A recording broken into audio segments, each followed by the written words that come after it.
আসসালামু আলাইকুম সুপ্রিয় শিক্ষার্থীরা, আশা করছি সবাই ভালো আছো এবং নিরাপদে আছো।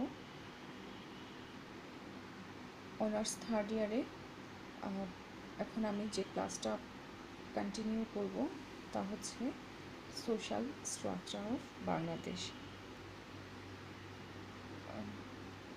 প্রিয় শিক্ষার্থীরা, তোমরা নিশ্চয়ই অবগত হয়েছ যে সেপ্টেম্বরের 1 তারিখ থেকে অনলাইনে তোমাদের একটা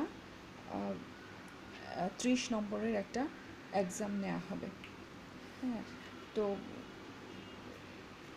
অনার্স থার্ড এবং ফোর্থ ইয়ার নামে একটা কমন প্ল্যাটফর্ম তৈরি করা হয়েছে, একটা কমন গ্রুপ খোলা হয়েছে।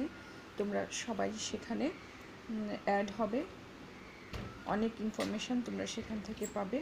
আর তাছাড়া আমি লেকচারেও অনেক যতটুকু সম্ভব বলে দিচ্ছি। তোমরা যদি লেকচারগুলো মনোযোগ দিয়ে শোনো তাহলে তোমরা আসলে অনেক কিছুই ক্লিয়ার হয়ে যাবে। আর পরীক্ষায় আমরা যা পড়িয়েছি সেখান থেকেই তো পরীক্ষায় তোমাদের প্রশ্ন হবে, তোমাদের পরীক্ষা হবে। তো সেক্ষেত্রে অবশ্যই তোমাদেরকে ক্লাস লেকচারগুলো ফলো করতে হবে,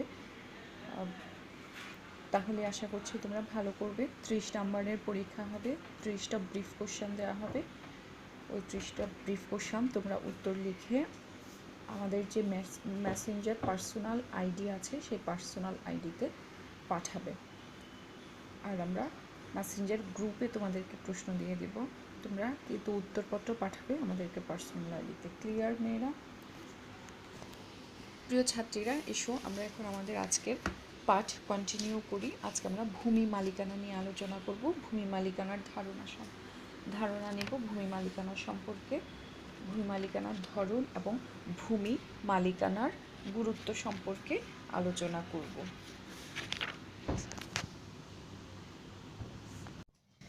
ভূমি মালিকানা ভূমি বাংলাদেশের সামাজিক ভিত্তি। আমাদের সমাজ ব্যবস্থায় ভূমি ব্যবস্থার উপর ভিত্তি করেই গঠিত হয়েছে। Professor doctor A.K. Nazmul Karim তার changing society in India, Pakistan and Bangladesh গ্রন্থে উল্লেখ করেন যে বাংলাদেশে ভূমি হচ্ছে সম্পদ এবং কৃষি হচ্ছে অর্থনীতি। ভূমিকে কেন্দ্র করেই বাংলাদেশের মানুষ খাদ্য উৎপাদনকারীর ভূমিকায় অবতীর্ণ হয়। ভূমিকে কেন্দ্র করেই বাংলাদেশের মানুষ খাদ্য উৎপাদনকারীর ভূমিকায় অবতীর্ণ হয়। মানুষে মানুষে বৈষম্য তৈরি হয় ভূমি ও সম্পদে ব্যক্তিগত মালিকানার ভিত্তিতে। মার্শাল হ্যারিসের মতে যে পদ্ধতিতে এবং যে সময়ের জন্য কৃষি উৎপাদক প্রতিষ্ঠানের ভোগ দখলের অধিকার নিরূপিত হয়, সংক্ষেপে তাকে ভূমি মালিকানা বলে। ভূমি মালিকানার 3টি দিক রয়েছে, সেগুলো হলো: নাম্বার 1 অধিকারের প্রকৃতি ও আওতা, নাম্বার 2 উৎপাদক প্রতিষ্ঠানের আয়তন এবং নাম্বার 3 প্রত্যাশা ও অতীত দর্শনের পরিপ্রেক্ষিতে অধিকারের সময়সীমা। বস্তুত ভোগ দখলের মাধ্যমে কোনো ভূমিকে অধিকারে রাখার একটি প্রক্রিয়াকে ভূমি মালিকানা হিসেবে অভিহিত করা হয়। অর্থাৎ ভূমি মালিকানাটা হচ্ছে একটি প্রক্রিয়া, যে প্রক্রিয়ার মাধ্যমে ভোগ দখলের মাধ্যমে কোনো ভূমিকে বা কোনো জমিকে নিজের অধিকারে রাখা হয়, সেই প্রক্রিয়াটাকেই বলা হচ্ছে ভূমি মালিকানা। ভূমি মালিকানার ধরন। ভূমি মালিকানার ভিত্তিতে আমাদের গ্রামীণ সমাজের কৃষককে 4 ভাগে ভাগ করা হয়েছে: ল্যান্ডলর্ড বা ভূস্বামী বা ধনী কৃষক, ল্যান্ড ওনার বা মালিক কৃষক, বর্গাদার বা শেয়ার ক্রপার, ভূমিহীন বা ল্যান্ডলেস।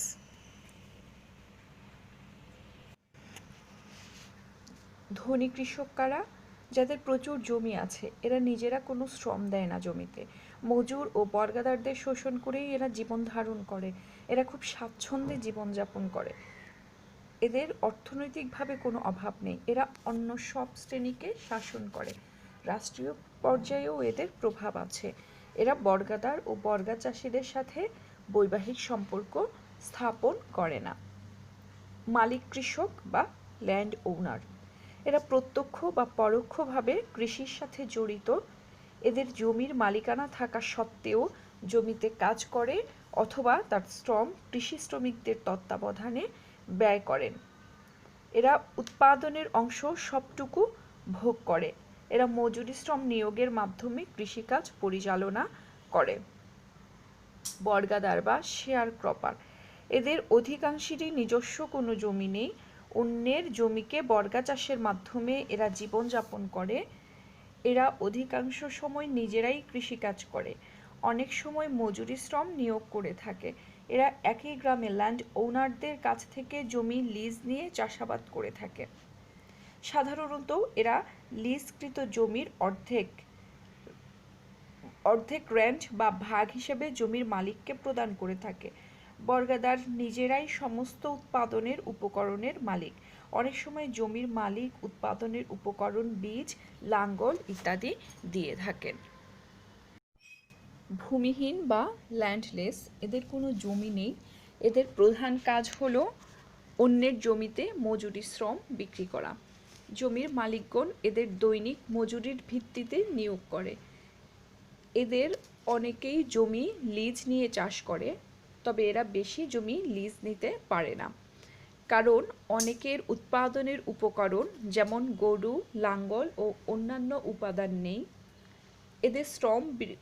এদের শ্রম বিক্রি করার ক্ষেত্রে দুই ধরনের অবস্থা দেখা দেয়।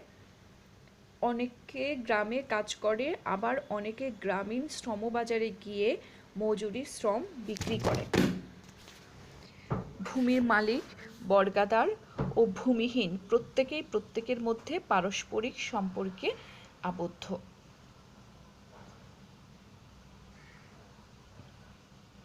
এবার আমরা আলোচনা করব ভূমি মালিকানার গুরুত্ব সম্পর্কে।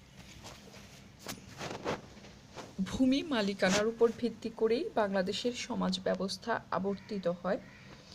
তাই এদেশের অর্থনৈতিক, সামাজিক ও রাজনৈতিক জীবনে ভূমি মালিকানার গুরুত্ব অপরিসীম। কেননা সুষ্ঠু ভূমি মালিকানার উপর নির্ভর করেই গড়ে ওঠে কৃষি তথা দেশের সার্বিক উন্নয়ন।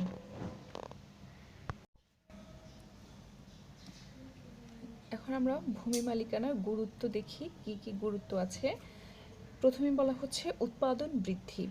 সুনির্দিষ্ট ভূমি মালিকানার উপর ভিত্তি করে কোনো ভূমিতে ব্যক্তির ভোগ দখলের অধিকার প্রতিষ্ঠিত হয়। এতে করে উৎপন্ন ফসলের পূর্ণ মালিকানার নিশ্চয়তা পাওয়া যায় বিধায় ব্যক্তি উৎপাদনের জন্য আগ্রহী হয়। সে নিরন্তর প্রচেষ্টা চালিয়ে উৎপাদন বৃদ্ধির ক্ষেত্রে সহায়ক ভূমিকা পালন করে। অর্থনৈতিক জোট সৃষ্টি। ভূমি মালিকানার ক্ষেত্রে জমির সিলিং নির্ধারণ করার ফলে কেউ ইচ্ছে করেও বেশি জমির মালিক হতে পারে না। অর্থাৎ কেউ যদি ইচ্ছে করে, যেহেতু জমির সিলিং নির্ধারণ করা আছে, সেহেতু কেউ ইচ্ছে করলেও খুব বেশি জমির মালিক হতে পারবে না। ফলে কাম্য আয়তনের কৃষিজোট গঠন ও সংরক্ষণ করা সম্ভব হয়। জোটের আয়তন নির্ধারণের ফলে শস্য উৎপাদনের জন্য কলা কৌশল ও যথাযথ প্রয়োগ করা যায়। বস্তুত অর্থনৈতিক জোট গঠনের ফলে ভূমি মালিকানার ক্ষেত্র সম্প্রসারিত হয়। ভূমি মালিকানার কেন্দ্রীয়করণ রোধ। একটি নির্দিষ্ট ভূমি মালিকানার মাধ্যমে মালিকানার কেন্দ্রীয়করণ রোধ করা সম্ভব হয়। এতে করে অধিক কৃষককে ভূমি মালিকানার নিশ্চয়তা প্রদান করা সম্ভব হয়। ফলশ্রুতিতে একদিকে যেমন ভূমিহীন কৃষক ও ক্ষেত মজুরের সংখ্যা কমে যায়, অন্যদিকে শস্য উৎপাদন প্রক্রিয়াকে নির্দিষ্ট খাতে প্রবাহিত করা সম্ভব হয়। সম্পদের সুষম বণ্টন। নাম্বার 4, ভূমি মালিকানা যদি নির্দিষ্ট কিছু ব্যক্তির হাতে সীমাবদ্ধ থাকে, তাহলে অন্যান্য কৃষকরা উৎপাদন ক্ষেত্রে তাদের দক্ষতা প্রয়োগ করতে ব্যর্থ হয়। সত্যিকার অর্থে যে সকল ভূমি চাষিরা জমিতে কাজ করার ক্ষমতা আছে, তাদেরকে কিছু কিছু করে জমির মালিক করে দেওয়া উচিত। এতে দেশে যেমন জোতদার, জমিদার ইত্যাদি শ্রেণীর উদ্ভব হতে পারে না, তেমনি তাদের অত্যাচার থেকে গ্রামবাসী রক্ষা পায়। এভাবে সুষম বন্টনের মাধ্যমে জমির মালিকানা নির্ধারিত হলে অধিক পরিমাণে কৃষক জমির মালিক হতে পারেন। নাম্বার 5, সামাজিক ন্যায় বিচার প্রতিষ্ঠা। একটি কার্যকরী ভূমি মালিকানা পদ্ধতি প্রতিষ্ঠিত থাকলে সকল কৃষকের মান ও মর্যাদা সমুন্নত থাকে। তাই অধিক সংখ্যক কৃষককে ভূমি মালিকানা প্রদান করলে গ্রামীণ সমাজের সকল মানুষই উপকৃত হতে পারে এবং সাথে সাথে সামাজিক ন্যায় বিচার প্রতিষ্ঠা সম্ভব হয়। গণতন্ত্র প্রতিষ্ঠায় সহায়তা। গণতান্ত্রিক সমাজ ব্যবস্থা বিনির্মাণের জন্য ভূমি মালিকানার যথেষ্ট গুরুত্ব রয়েছে। সংখ্যাগরিষ্ঠ কৃষকদের হাতে জমির মালিকানা থাকার ফলে রাজনৈতিক বলয়ে সাধারণ কৃষকদের প্রাধান্য বজায় থাকে। এতে করে গণতন্ত্রের পথ সুগম হয়।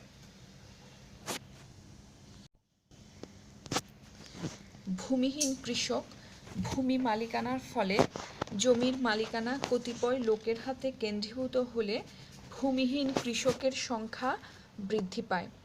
এসব ভূমিহীন কৃষকেরা ক্ষেতমজুর বা বর্গা চাষি হিসেবে জমি চাষাবাদ করলে কৃষি উন্নয়ন ব্যাহত হবে। কারণ জমির উপর স্থায়ী মালিকানা না থাকায় তারা কৃষির উৎপাদন বৃদ্ধি করতে সচেষ্ট হবে না। অর্থাৎ যারা জমির প্রকৃত মালিক নয় তারা যদি নিজেরাই জমি চাষ না করে অন্যকে দিয়ে জমি চাষ করায় বা ভূমিহীন কৃষক যখন আসলে জমি চাষ করে তখন যেহেতু তার সেখানে স্থায়ী মালিকানা নেই তাই সে কিন্তু খুব আন্তরিকতার সাথে কাজটা করে না, সেজন্য আশানুরূপ কৃষি উৎপাদন বৃদ্ধিটা ব্যাহত হয়। সেজন্য বলা হচ্ছে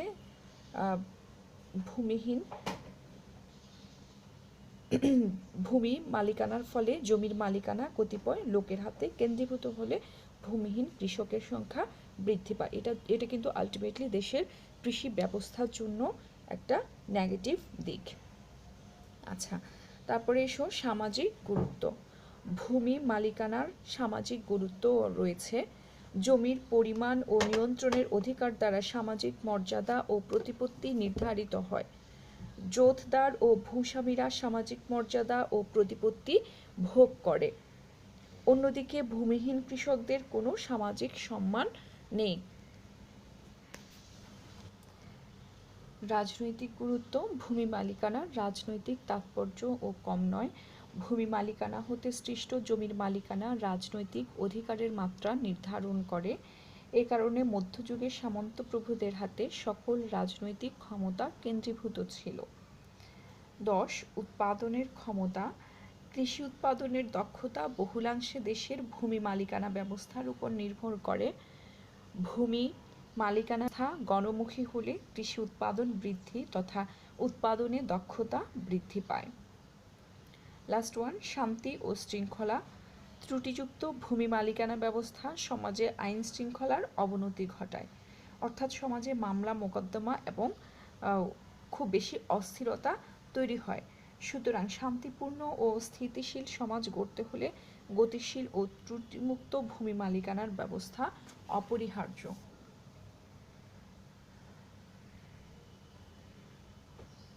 গ্রামের প্রধান সম্পদই হচ্ছে ভূমি। গ্রামে ভূমি হচ্ছে সকল ক্ষমতার উৎস। ভূমি ব্যবস্থা উত্তম না হলে গ্রামীণ উন্নয়ন আসলে সম্ভব নয়। তাই দেশের সার্বিক উন্নয়নের জন্য ভূমি মালিকানার একটি সুস্পষ্ট দিক নির্দেশনা থাকাটা খুবই জরুরি।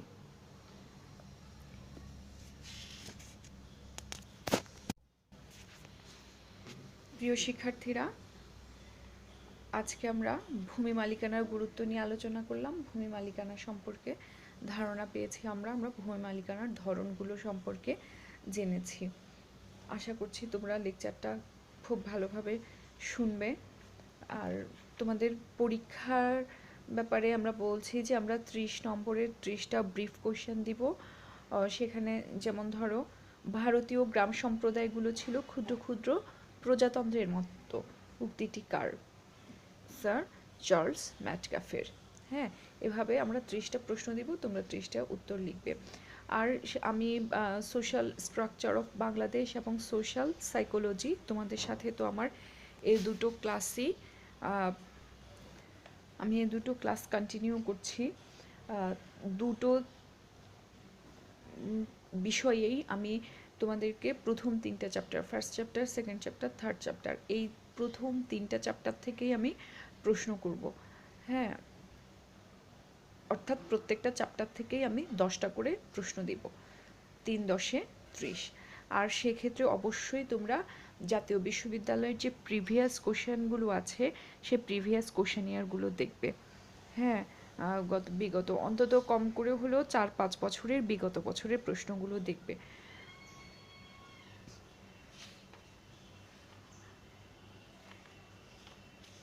অবশ্যই পড়াশোনা করবে।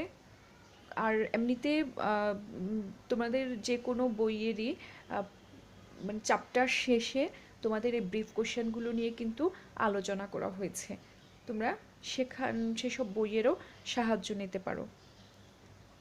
প্রিয় শিক্ষার্থীরা, আজকে এতটুকুই থাকবে। সবাই ভালো থেকো। আল্লাহ হাফেজ।